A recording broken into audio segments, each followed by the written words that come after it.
Esse vídeo é para te mostrar de uma vez por todas que a serpente do Jardim do Éden, ela não é Lúcifer, muito menos a serpente foi usada ou influenciada por algum espírito maligno ou anjo caído, e que não houve nenhuma rebelião de Lúcifer querendo o trono de Deus antes da criação do mundo. Lúcifer é uma tradução errada da Vulgata Latina, mas isso é história para outro vídeo. O texto principal que a gente vai estar usando é Apocalipse 12:9, que diz assim: Então o dragão foi lançado fora.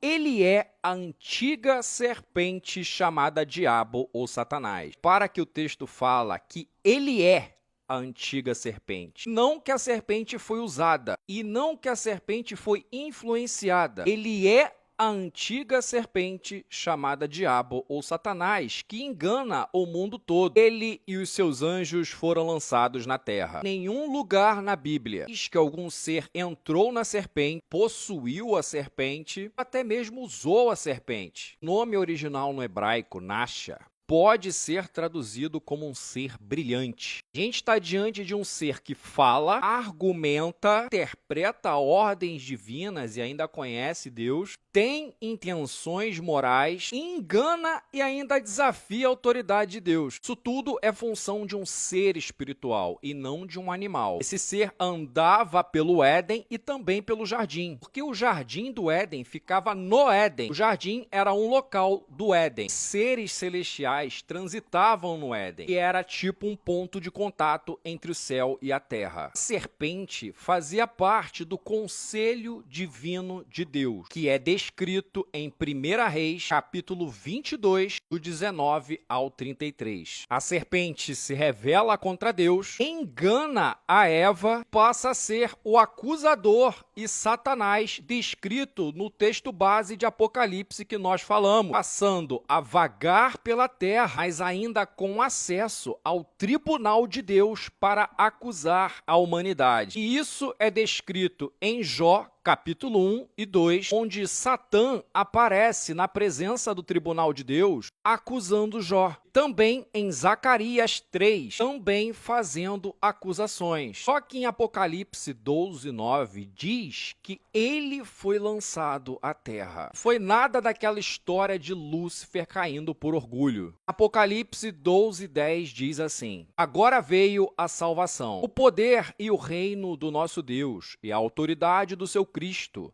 pois foi lançado fora o acusador dos nossos irmãos, que os acusava diante do nosso Deus dia e noite. Ou seja, quando Cristo recebe a autoridade depois que ele morreu e ressuscitou, o acusador foi lançado à terra do tribunal de Deus que estava no céu e perdeu todo o acesso para acusar a humanidade. Porque antes da cruz, o acusador podia reivindicar legalmente a culpa sobre a humanidade porque o pecado ainda não havia sido vencido. Quando Cristo morre, o pecado é pago, o acusador perde legitimidade, que é a serpente, é expulso do tribunal de Deus, ele não pode mais acusar ninguém, como dizem Romanos, perdendo acesso ao tribunal de Deus. Então, a serpente é a serpente, um ser celestial que fazia parte do conselho divino, se rebelou, se tornou Satanás, o acusador, e perdeu o direito de acusação quando Cristo operou a obra da cruz e ressurreição.